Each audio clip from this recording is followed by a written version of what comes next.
अल्हम्दुलिल्लाह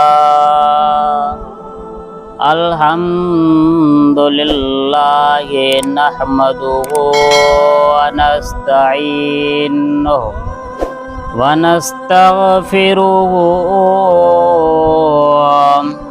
व नु'मिनु बिही व नतवक्कलु अलैहि व नऊज़ु बिल्लाहि मिन शुरूरि अनफुसिना व मिन सय्यिआति अअमालिना मन यहदिहिल्लाहु फला मुदिल्ल लहु व मन युद्लिल्हु फला हादिय लहु व नशहदु अल्ला इलाहा इल्लल्लाहु वहदहु ला शरीका लहु व नशहदु अन्ना सय्यिदना व मौलाना व मअवाना व मलजअना व नूरना व नूर अबसारिना मुहम्मदन अब्दुहु व रसूलुहु अम्मा बाद फ़अऊज़ु बिल्लाहि मिनश शैतानिर रजीम बिस्मिल्लाहिर रहमानिर रहीम इन्नल्लज़ी फ़रदा अलैकल क़ुरआन लराद्दुका इला मआद क़ालल्लाहु सुब्हानहु व तआला फ़ी मक़ामिन आख़र मा कान मुहम्मदुन अबा अहदिम मिर रिजालिकुम वलाकिर रसूलल्लाहि व खातमन नबिय्यीन व कानल्लाहु बिकुल्लि शैइन अलीमा सदक़ल्लाहु मौलानल अज़ीम इन्नल्लाहा व मलाइकतहु युसल्लूना अलन नबिय्य या अय्युहल्लज़ीना आमनू सल्लु अलैहि व सल्लिमू तस्लीमा अस्सलातु वस्सलामु अलैका या रसूलल्लाह अस्सलातु वस्सलामु अलैका या हबीबल्लाह अस्सलातु वस्सलामु अलैका या रहमतल लिल आलमीन व अला आलिका व अस्हाबिका अजमाइन। अल्लाह रब्बुल इज़्ज़त हम्द व सना हुज़ूर नबी मुकर्रम शफ़ी उमम रहमत दो आलम जनाबे मुहम्मद मुस्तफ़ा अहमद मुजतबा सल्लल्लाहु अलैहि वसल्लम जे ज़ाते मुक़द्दसाते दुरूद शरीफ जो नज़रानों पेश करण का बाद मुझा निहायत वाजिबुल एहतराम अज़ीज़ो भाईरो दोस्तो अस्सलामु अलैकुम व रहमतुल्लाहि व बरकातुहू। हज़रात ज़ी वक़ार अवां खे बख़ूबी मालूम आहे कि ही महीनो अगस्त जो हली रहियो आहे ऐं अगस्त महीने जे 14 तारीख़ ते अल्लाह सुब्हानहू व तआला असांखे मुल्क पाकिस्तान जहिड़ो हिकु आज़ाद मुल्क अता फरमायो। जनाब ज़ी वकार, अॼु मुंहिंजो अवां जे साम्हूं मौज़ू आहे मुल्क पाकिस्तान ऐं तहफ़्फ़ुज़ ख़त्म नबुव्वत। इन पाकिस्तान जे आज़ादीअ में काफ़ी मुसलमाननि पंहिंजे जान जो नज़रानो पेश कयो। काफ़ी उलमाए सगोरा हिन जिदोजहद आज़ादीअ जे जिदोजहद में शहीद कया विया ऐं काफ़ी मुसलमाननि जे औरतुनि जूं इज़तूं बि पामाल कयूं वयूं। तो जनाब ज़ी वकार, ही पाकिस्तान जहिड़ो मुल्क असांखे ख़ैरात में न मिलियो, बल्कि हिन जी बुनियाद रखण में कई मुसलमान, कई उलमाए सगोरा, पीराने इज़ाम, कई मुसलमान जे न्याणियुनि जो खून ऐं लहू हिन मुल्क जे बुनियाद में शामिल आहे। हज़रत दी वकार, पाकिस्तान जहिड़ो प्यारो मुल्क अल्लाह सुब्हानहू व तआला हिन निअमत सां, मुल्क जे अज़ीम निअमत सां असांखे नवाज़ियो।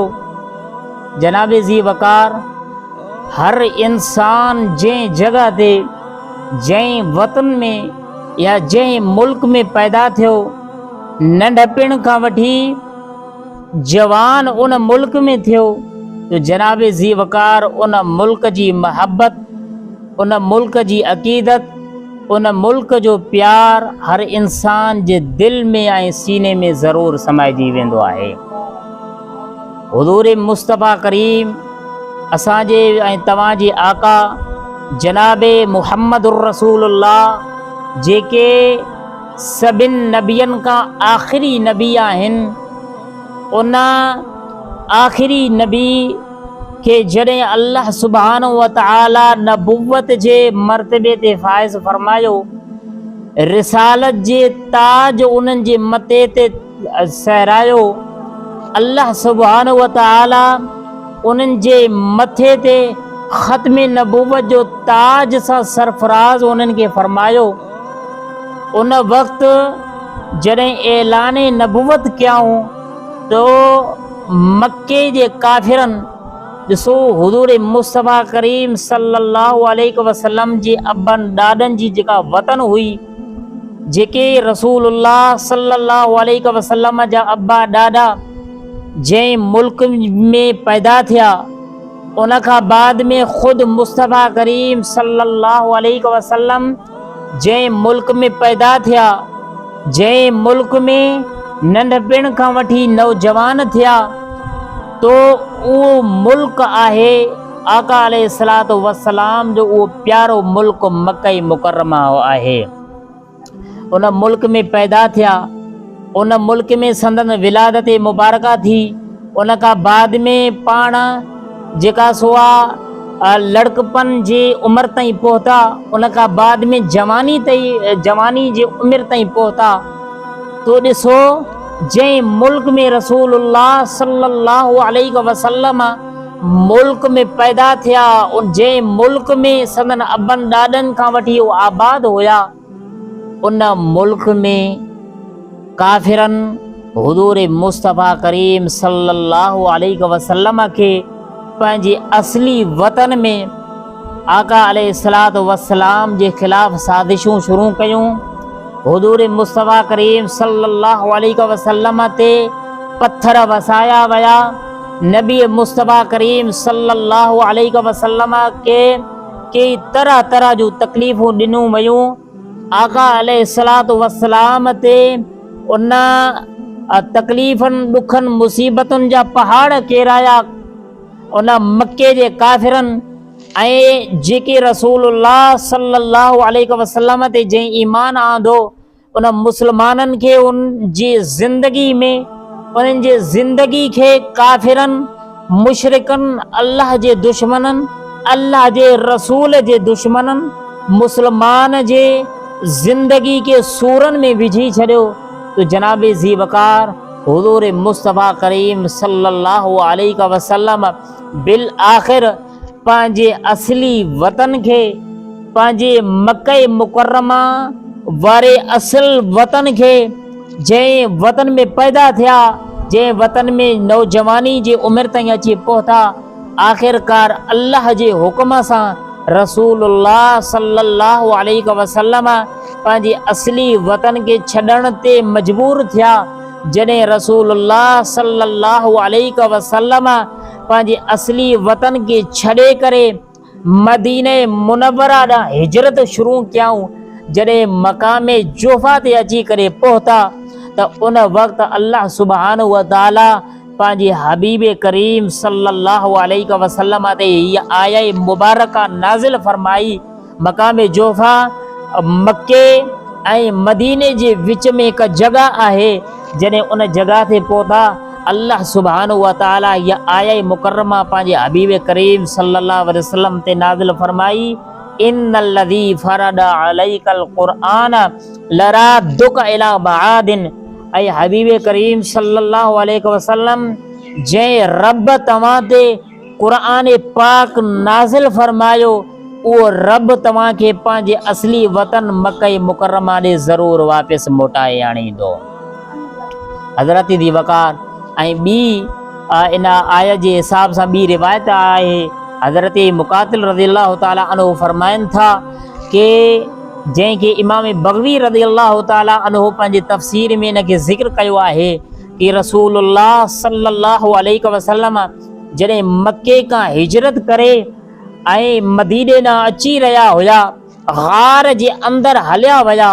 उन खां बाद में जॾहिं नबी मुस्तफ़ा करीम सल्लल्लाहु अलैहि वसल्लम ग़ार खां ॿाहिरि निकिता, तो आका अलैहिस्सलातु वस्सलाम मक्के जे तरफ़ वेंदड़ उन रस्ते खे ॾिसी करे बार बार मक्के ॾांहुं जेको रस्तो वञी रहियो हुयो, उन रस्ते ॾांहुं ॾिसी करे बार बार आका अलैहिस्सलातु वस्सलाम निहारे रहिया हुया। मक्के ॾांहुं वेंदड़ रस्ते खे बार बार ॾिसी रहिया हुया, हर हर उन रस्ते ॾांहुं निहारे रहिया हुया। त उन वक़्तु अल्लाह सुब्हानहु व तआला जिब्रील अमीन खे मोकिलियो कि ऐं हबीब करीम सल्लल्लाहु अलैहि वसल्लम, छा तव्हां पंहिंजे असली वतन, अबन ॾाॾनि जे वतन, जंहिं वतन में तव्हांजी विलादत थी, छा तव्हां उन पंहिंजे असली वतन मक्का मुकर्रमा ॾे तव्हां वापसि मोटण जो इरादो रखो था? तव्हांजे दिल मुबारक में उन पंहिंजे असली वतन ॾांहुं मोटण जो शौक़ु आहे?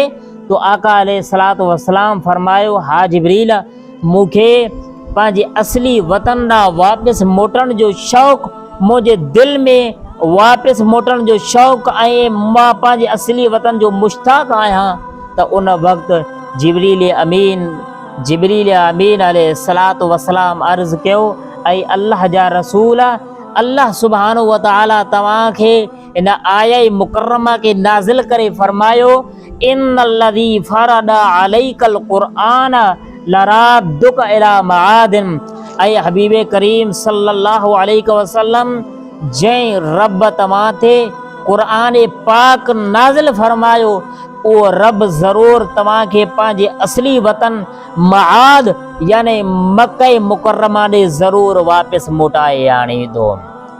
हज़राती दी वकार, जॾहिं अल्लाह सुब्हानहु व तआला पंहिंजे हबीब करीम सल्लल्लाहु अलैहि वसल्लम सां इहो वाइदो फरमायो कि ऐं मुंहिंजा हबीब करीम सल्लल्लाहु अलैहि वसल्लम, तव्हांखे मक्के जे काफ़िरनि पंहिंजे असली वतन खां निकिरण ते मजबूर कयो, अन क़रीब ज़रूरु उन तव्हांजे असली वतन मक्का मुकर्रमा खे ज़रूरु तव्हांजे हथनि ते आज़ादु कराईंदासीं।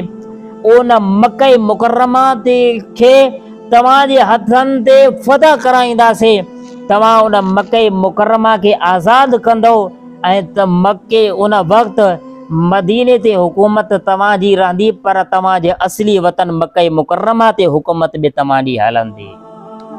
तो हज़रत दी वकार, कि फ़तेह मक्का जे ॾींहुं रसूलुल्लाह सल्लल्लाहु अलैहि वसल्लम पंहिंजे सहाबा सां गॾु फ़तेह मक्का जे ॾींहुं रसूलुल्लाह सल्लल्लाहु अलैहि वसल्लम मक्का मुकर्रमा खे फ़तह फरमायो। तो अल्लाह सुब्हानहु व तआला के आका अलैहिस्सलातु वस्सलाम मजबूरन पंहिंजे असली वतन मक्का मुकर्रमा का ॿाहिरि निकिता, पर जॾहिं वापसी मोटी आया पंहिंजे असली वतन मक्का मुकर्रमा मां, त उन वक़्तु अल्लाह जा हबीब करीम सल्लल्लाहु अलैहि वसल्लम फ़ातिह जे इरादे सां अल्लाह सुब्हानहु व तआला जॾहिं हबीब करीम सल्लल्लाहु अलैहि वसल्लम वापसि मोटी आया, तो ईअं कुछ ॾींहंनि जे लाइ न आया, बल्कि जॾहिं बि वापसि आया त उन वक़्तु पंहिंजे असली वतन के आज़ाद करे पोइ पंहिंजे असली वतन में पेर आंदा हुन। तो हज़रत ज़ीवकार के इन आया मुबारका जे नुज़ूल जो मक़सद ही आहे कि रसूलुल्लाह सल्लल्लाहु अलैहि वसल्लम जे हबीब करीम सल्लल्लाहु अलैहि वसल्लम जे दिल मुबारक आका अलैहिस्सलातु वस्सलाम जे सीने मुबारक में पंहिंजे असली वतन मक्का मुकर्रमा जी महबत रखियल हुई। मक्का मुकर्रमा जी प्यार ऐं अक़ीदत, छो त असली वतन आहे, उन मक्का मुकर्रमा जी असली वतन जी महबत रसूलुल्लाह सल्लल्लाहु अलैहि वसल्लम जे अंदर में समायल हुई। तंहिं करे जॾहिं हिजरत वारे राति रसूलुल्लाह सल्लल्लाहु अलैहि वसल्लम हिजरत करे रहिया हुया, मक्का मुकर्रमा जे रस्ते खे ॾिसी करे बार बार निहारे रहिया हुया, बार बार उन ॾे तकी रहिया हुया, तो उन वक़्तु अल्लाह करीम फरमायो तव्हांखे पंहिंजे असली वतन जी महबत तव्हांजे अंदर में समायल आहे। ज़रूर हर इंसान के पंहिंजे असली वतन जी महबत उन जे अंदर में हूंदी आहे। इंसान पंहिंजे असली वतन सां महबत भी रखंदो आहे, प्यार भी रखंदो आहे। तो ऐं हबीब करीम तव्हांजे अंदर में पंहिंजे असली वतन जी महबत आहे, तो जॾहिं तव्हां पंहिंजे असली वतन ॾांहुं वापसि मोटंदव त उन वक़्तु तव्हां फ़ातिह थी करे ऐं तव्हां पंहिंजे असली वतन जे मथां हुकूमत कंदड़ थी करे पंहिंजे असली वतन मक्के ॾांहुं वापसि ज़रूरु असां तव्हांखे मोटाईंदासीं। अल्लाह सुब्हानहु व तआला जे वाइदो पंहिंजे हबीब करीम सल्लल्लाहु अलैहि वसल्लम सां थियल हुई। इहो वाइदो फ़तेह मक्का जे ॾींहुं ऐं 8 हिजरी ते इहो वाइदो वञी करे मुकमल थियो ऐं रसूलुल्लाह सल्लल्लाहु अलैहि वसल्लम पंहिंजे असली वतन के सहाबे किराम सां गॾु मक्के के फ़तह करे बिल्कुलु मक्के ते मदीने ते हुकूमत अल्लाह जे आख़िरी नबी रसूलुल्लाह सल्लल्लाहु अलैहि वसल्लम जी थी वई। तो जनाब ज़ीवकार ये मुल्क पाकिस्तान जंहिंमें असां ॼावा आहियूं, जंहिं मुल्क में असांजा अब्बा ॾाॾा हिन मुल्क जा रहायशी हुया ऐं जंहिं मुल्क में असांजा अब्बा ॾाॾा हिन मुल्क में ॼावा ऐं उन मुल्क में उन्हनि जो नस्ल हलियो, तो जनाब ज़ीवकार जंहिं मुल्क में असां नंढपिण खां वठी नौजवान थियाऊं ऐं असांजा अब्बा ॾाॾा हिन मुल्क में आबाद रहिया, तो जनाब ज़ीवकार हिन मुल्क पाकिस्तान जी महबत ऐं हिन मुल्क पाकिस्तान जी अक़ीदत ऐं हिन मुल्क पाकिस्तान जो जज़्बो असांजे अंदर में ज़रूरु आहे। छो त हिन जॾहिं अल्लाह सुब्हानहु व तआला इन पाकिस्तान जहिड़े अज़ीम नेमत सां अल्लाह सुब्हानहु व तआला असांखे नवाज़ियो, तो ज़रूरु हे पाकिस्तान जॾहिं खां वठी आज़ाद थियो आहे, तो हिन पाकिस्तान खे अल्लाह सुब्हानहु व तआला आज़ान जे सदाउनि सां आबाद फरमायो आहे ऐं क़ुरान जी तालीम सां हिन पाकिस्तान खे शाद आबाद फरमायो आहे। रसूलुल्लाह सल्लल्लाहु अलैहि वसल्लम जी तालीम सां, रसूलुल्लाह सल्लल्लाहु अलैहि वसल्लम जी अहादीस मुबारक जी तालीम सां ऐं अल्लाह जे क़ुरान जी तालीम सां, हदीस ऐं सुन्नत जे तालीम सां ही पाकिस्तान असांजो आबाद आहे, शाद आबाद आहे। इंशाअल्लाह ता सुबह क़यामत क़ुरान सुन्नत हदीस जे तालीम सां इहा असांजो मुल्क शाद आबाद रहंदो। हज़रात ज़ीवकार, पर इन मुल्क पाकिस्तान में कुछ वक्त का वठी हुजूर मुस्तफ़ा करीम कुछ वक्त का वठी असांजे मुल्क पाकिस्तान में नामूस रिसालत ऐं ख़त्म नबूवत के हवाले से मसाइल हली रहा आहिनि। हज़रत दी वकार ख़त्म नबूवत वो अक़ीदो आहे कि जेको इस्लाम जे अक़ाइद मझा बुनियादी ऐं ज़रूरियात दीन मझा एक अक़ीदो आहे। इएं समझो कि जी अल्लाह जी तौहीद ज़रूरियात दीन ऐं इस्लाम जे बुनियादी अक़ाइद मझा एक अक़ीदो आहे। अल्लाह जे नबी करीम सल्लल्लाहु अलैहि वसल्लम जी नबूवत ऐं रिसालत ऐं क़यामत ते ईमान आणण इस्लाम जे बुनियादी अक़ाइद मझा एक अक़ीदो आहे। इएं ख़त्म नबूवत भी रसूलुल्लाह सल्लल्लाहु अलैहि वसल्लम जे आख़िरी नबी हुजण असांजे आका जनाबे मोहम्मद मुस्तफ़ा सल्लल्लाहु अलैहि वसल्लम का बाद में न कोई नबी ईंदो न कोई नबी अचणो आहे। ता सुबह क़यामत जै नबी जी नबूवत बाक़ी रहंदी, जै नबी जी रिसालत बाक़ी हूंदी, वह असांजा आख़िरी नबी जनाबे मोहम्मद मुस्तफ़ा सल्लल्लाहु अलैहि वसल्लम आहिनि। ऐं ता सुबह क़यामत जै नबी जे मथा नाज़िल थियल किताब बाक़ी रहंदो, वो किताब क़ुरान मजीद आहे। ऐं ता सुबह क़यामत ताईं जै नबी जी शरीयत रहंदी, वह शरीयत मोहम्मद मुस्तफ़ा सल्लल्लाहु अलैहि वसल्लम बाक़ी रहंदी। हज़रत दी वकार नबी मुस्तफ़ा करीम सल्लल्लाहु अलैहि वसल्लम का बाद में न कोई नबी अचणो आहे न को ईंदो। अल्लाह जी आख़िरी नबी जनाबे मोहम्मद मुस्तफ़ा सल्लल्लाहु अलैहि वसल्लम जन फरमायो कि क़यामत उन वक्त ताईं न ईंदी जेसी ताईं 30 कूड़ा दज्जाल मुंहिंजी उम्मत जे अंदर पैदा थींदा। घणा? 30 कूड़ा दज्जाल मुंहिंजी उम्मत जे अंदर पैदा थींदा, तेसी ताईं क़यामत क़ाइम न थींदी। ये अल्लाह जे आख़िरी नबी जनाब मोहम्मद मुस्तफ़ा सल्लल्लाहु अलैहि वसल्लम जी हदीस मुबारक आहे। ऐं उहे 30 कूड़ा दज्जाल छा कंदा? अल्लाह जे आख़िरी नबी जनाब मोहम्मद मुस्तफ़ा सल्लल्लाहु अलैहि वसल्लम फरमायो कि उहे इहो दावा कंदा कि असां मआज़ल्लाह अल्लाह जा नबी आहियूं। ऐं अल्लाह जे आख़िरी नबी जनाब मोहम्मद मुस्तफ़ा सल्लल्लाहु अलैहि वसल्लम जन फरमायो अना ख़ातमुन नबिय्यीन ला नबिय्य बअदी औ कमा क़ाल सल्लल्लाहु अलैहि वसल्लम। अल्लाह जे आख़िरी नबी सल्लल्लाहु अलैहि वसल्लम फरमायो कि मां सभियनि नबियनि खां आख़िरी नबी आहियां, मूं मुस्तफ़ा का बाद में कोई नबी न ईंदो। ऐं ॿी रिवायत में आहे कि अल्लाह जे हबीब करीम सल्लल्लाहु अलैहि वसल्लम फरमायो ला नबिय्य बअदी वला रसूल औ कमा क़ाल सल्लल्लाहु अलैहि वसल्लम। अल्लाह जे नबी मुस्तफ़ा करीम सल्लल्लाहु अलैहि वसल्लम फरमायो मूं मुस्तफ़ा का बाद में न कोई नबी ईंदो ऐं न मूं खां बाद में कोई रसूल ईंदो।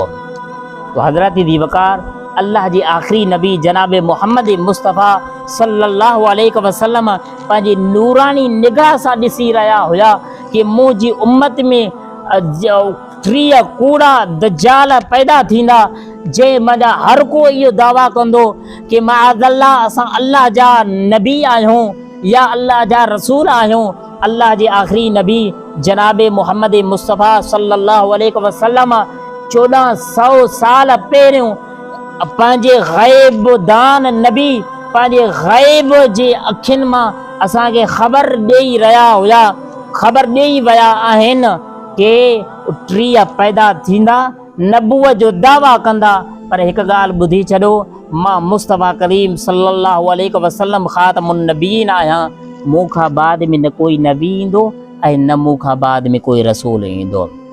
जनाब ज़ी वकार के अल्लाह सुब्हानहु व तआला कुरान पाक में फरमायो मा कान मुहम्मदुन अबा अहदिम मिर रिजालिकुम वलाकिन रसूलल्लाहि व ख़ातमुन नबिय्यीन व कान अल्लाहु बिकुल्लि शैइन अलीमा। अल्लाह करीम फरमायो कि मुहम्मद करीम सल्लल्लाहु अलैहि वसल्लम तमाम मर्दन मंझा कंहिंजा नसब जे लिहाज़ सां पी न आहिनि। हाँ, रूहानी पी सब आका अलैहिस्सलातु वस्सलाम। उलमा किराम फरमाइनि था रसूलुल्लाह सल्लल्लाहु अलैहि वसल्लम पंहिंजी समूरी उम्मत जा रूहानी पी आहिनि ऐं आका अलैहिस्सलातु वस्सलाम जी पाक घरवारियूं समूरी उम्मत जो रूहानी मायरूं आहिनि। पर नसब जे लिहाज़ सां अल्लाह करीम फरमायो नसब जे लिहाज़ सां मुहम्मद करीम सल्लल्लाहु अलैहि वसल्लम तमाम मजा कंहिंजा पी कोन आहिनि। वलाकिन रसूल अल्लाह, पर मुहम्मद करीम सल्लल्लाहु अलैहि वसल्लम अल्लाह जा सच्चा रसूल आहिनि। व ख़ातमुन नबिय्यीन, ऐं नबियनि मंझा सभ खां आख़िरी नबी आहिनि। हज़रत दी वकार की हीअ आयत ख़त्म नबूवत वारी जेका आयत आहे, जंहिंमें जेका आयत ख़त्म नबूवत ते सरीही ऐं नसे कती आहे कि अल्लाह जा नबी मुस्तफ़ा करीम मुहम्मद मुस्तफ़ा करीम सल्लल्लाहु अलैहि वसल्लम अल्लाह जा सच्चा रसूल आहिनि, पर नबियनि मंझा सभ खां आख़िरी नबी आहिनि। इन जे करे हुज़ूर मुस्तफ़ा करीम सल्लल्लाहु अलैहि वसल्लम खां बाद में न कोई नबी ईंदो, न कोई नबी अचणो आहे। जेकॾहिं मआज़ल्लाह सुम मआज़ल्लाह कोई नबूवत जो कूड़ो दावा करे, उहो कूड़ो बि आहे, मलऊन आहे ऐं उहो जहन्नमी आहे। ऐं जेको मआज़ल्लाह उन जे पोइलॻ हूंदा, जेके उन जी पैरवी कंदा, तो हज़रत ज़ी वकार उहे बि यकीनन काफ़िर ऐं मुर्तद काफ़िर हूंदा।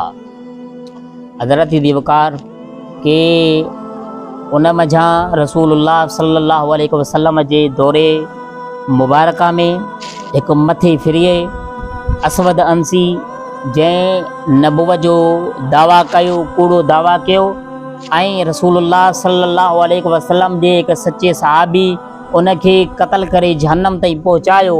उन खां बाद में हिकु ॿिए कूड़े दज्जाल मुसैलिमा कज़्ज़ाब नबुवत जो कूड़ो दावा कयो ऐं उनखे उहो रसूलुल्लाह सल्लल्लाहु अलैहि वसल्लम जे दौरे मुबारका में ई उन जॾहिं नबुवत जो दावा कयो त उन जे इर्द गिर्द कुझु कबीले जा माण्हू उनखे सचो मञण लॻा मआज़ल्लाह, ऐं उन जे इर्द गिर्द जमा थिया, उनखे पंहिंजो वॾो मआज़ल्लाह सम्झण लॻा। तो हज़रत दी वकार जॾहिं उन जे इर्द गिर्द कुझु कबीला मुसैलिमा कज़्ज़ाब सां गॾिजी विया त उन जी जुरत वधी वई, ऐं जॾहिं उन जी जुरत वधी वई तो उन ज़ालिम रसूलुल्लाह सल्लल्लाहु अलैहि वसल्लम ॾे हिकु ख़त लिखियो, ऐं जंहिं ख़त जो उन लफ़्ज़ इहे हुया, उन लिखियो कि मुसैलिमा अल्लाह जे रसूल खां मुहम्मद रसूलुल्लाह ॾे ही ख़त आहे। ऐं उन ख़त में इहो लिखियो कि ही ज़मीन अधु ज़मीन मुंहिंजी आहे, यानी मूं मुसैलिमा जी आहे, ऐं अधु ज़मीन कुरैश जी आहे, पर कुरैश खे इहा ॻाल्हि सम्झ में नथी अचे। तो इहे उन जे ख़त जा लफ़्ज़ हुया। जॾहिं रसूलुल्लाह सल्लल्लाहु अलैहि वसल्लम जो उन कूड़े कज़्ज़ाब जो अची करे ख़त पुॻो, रसूलुल्लाह सल्लल्लाहु अलैहि वसल्लम उन जे ख़त खे पढ़िया। आका अलैहिस्सलातु वस्सलाम ग़ज़बनाक अंदाज़ में उन ख़त जे जवाब में इहो जवाबी ख़त में इहो लिखियो। रसूलुल्लाह सल्लल्लाहु अलैहि वसल्लम फरमायो, मुहम्मद रसूलुल्लाह सल्लल्लाहु अलैहि वसल्लम जे तरफ़ां मुसैलिमा कज़्ज़ाब न ही मुंहिंजो ख़त आहे। ऐं मुसैलिमा कज़्ज़ाब रसूलुल्लाह सल्लल्लाहु अलैहि वसल्लम उन जे नाले सां गॾु कज़्ज़ाब जो लफ़्ज़ आयो, यानी ऐं ज़ालिम मता तूं पाण खे रसूल सम्झे या नबी सम्झे, तूं रसूल न आहे, ख़त्म नबूवत थी चुकी आहे, नबूवत ख़त्म थी चुकी आहे, तूं काज़िब न आहीं, तूं अक्ज़ब बि न, बल्कि काज़िब ऐं अक्ज़ब खां बि वॾी ऐं कज़्ज़ाब दर्स निज़ाम यारनि खे ख़बर आहे कि कज़्ज़ाब इस्म मुबालगा जो सीगो आहे, यानी सभ खां वॾो कूड़ो। कज़्ज़ाब जो माना आहे सभ खां वॾो कूड़ो। अल्लाह जे हबीब करीम सल्लल्लाहु अलैहि वसल्लम उन जे ख़त में उन जे नाले सां गॾु कज़ाब जो लफ़्ज़ आयो। फरमायो कि मुहम्मद रसूलुल्लाह सल्लल्लाहु अलैहि वसल्लम जे तरफ़ां ही ख़त मुसैलिमा कज़ाब ॾांहुं ही मां ख़त मोकिले रहियो आहियां। ऐं कज़ाब, ही ज़मीन अल्लाह जी आहे। ही ज़मीन कंहिंजी ज़ाती मिल्कियत न आहे, ये अल्लाह जे ज़मीन आहे। पोइ अल्लाह पंहिंजे नेक बाननि मंझां हिन ज़मीन खे जंहिंखे चाहे पंहिंजे नेक बाननि मंझां हिन ज़मीन खे उन खे मालिक बणाए छॾींदो आहे। पंहिंजे नेक बाननि मंझां जंहिंखे चाहे हिन ज़मीन जो मालिक बणाए। ही ज़मीन अल्लाह जी आहे, तो कज़ाब जी ज़मीन कोन आहे। तो हज़रत दी वक़ार उन खां बाद में हुज़ूर मुस्तफ़ा करीम सल्लल्लाहु अलैहि वसल्लम, छो त उन वक़्तु उलमा किराम फरमाइनि था कैसर ऐं रूम सां गॾु इस्लाम जा मामलात हली रहिया हुया। उन जे ख़िलाफ़ रसूलुल्लाह सल्लल्लाहु अलैहि वसल्लम जंग जे लाइ फ़ौज खे कोन मोकिलियो। जॾहिं रसूलुल्लाह सल्लल्लाहु अलैहि वसल्लम इन दुनिया तां ज़ाहिरी विसाल फरमाए विया, बुरको मटाए विया, त उन खां बाद में हज़रत सैयदना अबू बकर सिद्दीक़ रज़ियल्लाहु तआला अन्हु इन ज़ालिम मुसैलिमा कज़्ज़ाब जे फितने के अॻिते वधंदे ॾिठो। तो हज़रत सैयदना सिद्दीक़ अकबर रज़ियल्लाहु तआला अन्हु सम्झो कि जेकॾहिं इन ज़ालिम जे इन फितने खे अब अॼु मां ख़त्म न कंदुसि, तो हर माअज़ल्लाह हर नबी में और मुझे रसूलुल्लाह सल्लल्लाहु अलैहि वसल्लम जी उम्मत में ईअं हर को जेका नबूवत जो दावा कंदो रहंदो, पोइ माअज़ल्लाह रसूलुल्लाह सल्लल्लाहु अलैहि वसल्लम जी उम्मत हिकु तक़सीम थी वेंदी। इत्तिहाद ऐं इत्तिफ़ाक़ जेका उम्मत में आहे, यकताई, उहा हिकु जहिड़ाई, उहा हिकु जहिड़ी ख़त्म थी वेंदी। माअज़ल्लाह रसूलुल्लाह सल्लल्लाहु अलैहि वसल्लम जी उम्मत जो हर एक जो ईअं टोला थी वेंदी ऐं हर एक जो पंहिंजो ज़ाती ज़ाती नबी हूंदो। इन जे करे मां पंहिंजे दौरे सिद्दीक़ी में इन ज़ालिम जे इन फितने खे ख़त्म करे छॾियां। त उन वक़्तु हज़रत सैयदना सिद्दीक़ अकबर रज़ियल्लाहु तआला अन्हु उन ज़ालिम जे ख़िलाफ़ फ़ौज खे मोकिलियो। हिकु तरफ़ हिकु मरतबा मोकिलियो ऐं उन ज़ालिम खे वॾी ताक़त हुई ऐं उहो जॾहिं आयो जंगे यमामा जेका लॻी, उन ख़त्म नबूवत जी मुनकिरनि ऐं मुसलमाननि जे दरमियान मुसैलिमा कज़्ज़ाब जे विच में जेका जंग लॻी, उन जंग खे जंगे यमामा सॾियो वेंदो आहे। ऐं 40,000 माण्हू उन जे लश्कर में जमा हुया। 40,000 जे तादाद में जॾहिं उहा जंगे यमामा लॻी मुसैलिमा कज़्ज़ाब जे विच ऐं मुसलमाननि जे विच में, त उन वक़्तु सिद्दीक़ अकबर रज़ियल्लाहु तआला अन्हु हिकु मरतबा लश्कर मोकिलियो। उहो लश्कर थोरे अदद जे हिसाब सां, तादाद जे हिसाब सां मुसलमाननि जो लश्कर थोरो हुयो, उन्हनि खे शिकस्त मिली। ऐं जॾहिं ॿीहर मोकिलियो त उन्हनि खे बि शिकस्त मिली। टीहर सैयदना सिद्दीक़ अकबर रज़ियल्लाहु तआला अन्हु इन जंगे यमामा मुसैलिमा कज़्ज़ाब जे लश्कर सां विढ़ण जे लाइ मुसलमाननि जो जॾहिं टीहर लश्कर मोकिलियो, तो हज़रत ज़ीवकार के उन सख़्त वेढ़ थी मुसलमाननि ऐं ख़त्म नबूवत जे मुनकिरनि जे विच में, मुसैलिमा कज़्ज़ाब जे ज़ालिमनि जे साथियुनि जे विच में सख़्त वेढ़ थी, ताकि उन मुसलमाननि उन मुनकिरीन ख़त्म नबूवत मंझां 21,000 माण्हुनि खे वासिले जहन्नम करे छॾियो। 21,000 हिकु वॾी तादाद आहे। तव्हां सम्झी सघो था कि 40,000 जी लॻभॻि उन जा लश्कर हुजे, उन जी फ़ौज हुजे ऐं 21,000 खे वासिले जहन्नम कयो वञे, तो केतिरी न वॾी जंग, उहा सख़्त जंग विढ़ी वई जेका ख़त्म नबूवत जे ख़ातिर विढ़ी वई। तो जनाबी ज़ीवकार उन मुसैलिमा कज़्ज़ाब जा 21,000 जेका सो माण्हू जहन्नम क़तल थी विया। मुसलमाननि उन्हनि खे क़तल करे छॾिया, मरी विया। ऐं मुसलमाननि मंझां 450 क़ुरान जा हाफ़िज़ किराम शहीद थिया। अल्लाहु अकबर। 450 हाफ़िज़ क़ुरान शहीद थी विया। ऐं उलमा किराम फरमाइनि था कि 1200 लॻभॻि सहाबे किराम जी जमात इन जंगे यमामा में शहीद थी विया। तो जनाब ज़ी वकार उन खां बाद में इन कूड़े दज्जाल मुसैलिमा कज़्ज़ाब खे वाशी बिन हर्ब रसूलुल्लाह सल्लल्लाहु अलैहि वसल्लम जे सहाबी जनाब वाशी बिन हर्ब हिनके तीर हयो, नेज़ो हयो, उहो नेज़ो उन जी आर पार थी वियो। मुसैलिम कज़्ज़ाब जेको नबूवत जो मुद्दई हुयो, जंहिं नबूवत जो दावा कयो, जनाब वाशी बिन हर्ब उनखे नेज़ो हयो, उन जो नेज़ो आर ऐं पार थी वियो, हेॾो निकिरी करे ॿाहिरों हलियो वियो। उन खां बाद में रसूलुल्लाह सल्लल्लाहु अलैहि वसल्लम जे साहबी रसूल हज़रत अबू दुजाना रज़ियल्लाहु ताला अन्हु उन ते वार करे उनखे क़त्ल करे छॾियो। तो हज़रत वाशी बिन हर्ब रज़ियल्लाहु ताला अन्हु फरमाइनि था कि मां जॾहिं को काफ़िर हुयुसि, हालत कुफ़र में हुयुसि, तो इस्लाम जे हिकु बेहतरीन हस्ती रसूलुल्लाह सल्लल्लाहु अलैहि वसल्लम जे प्यारे सहाबी हज़रत अमीर हमज़ा रज़ियल्लाहु ताला अन्हु खे शहीद कयो। हज़रत अमीर हमज़ा रज़ियल्लाहु ताला अन्हु के कि वाशी बिन हर्ब उन वक़्तु मुस्लमान न हुया, उन वक़्तु मुस्लमान न हुया। हज़रत अमीर हमज़ा रज़ियल्लाहु ताला अन्हु खे हज़रत वाशी बिन हर्ब फरमायो कि जॾहिं मां काफ़िर हुयुसि, हालत कुफ़र में, हुज़ूर मुस्तफ़ा करीम सल्लल्लाहु अलैहि वसल्लम जे प्यारे सहाबी ऐं प्यारे चाचे इस्लाम जे हिकु बेहतरीन हस्ती हज़रत अमीर हमज़ा रज़ियल्लाहु ताला अन्हु खे शहीद कयो। ऐं जॾहिं मां मुस्लमान थियुसि,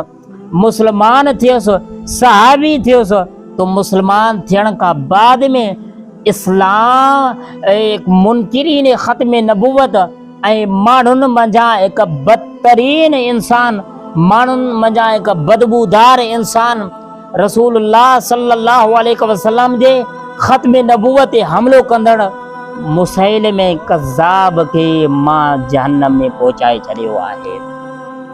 तो शायदि मुंहिंजी इहा नेकी उन नेकी जे एवज़ ऐं फिदियो थी वञे कि हालत कुफ़र में मां रसूलुल्लाह सल्लल्लाहु अलैहि वसल्लम जे प्यारे सहाबी प्यारे चाचे हज़रत अमीर हमज़ा खे शहीद कयो, ऐं हालत इस्लाम में मां हिकु माण्हुनि मंझां बदतरीन इंसान मुसैलिम कज़्ज़ाब खे वासिले जहन्नम पहुचायो।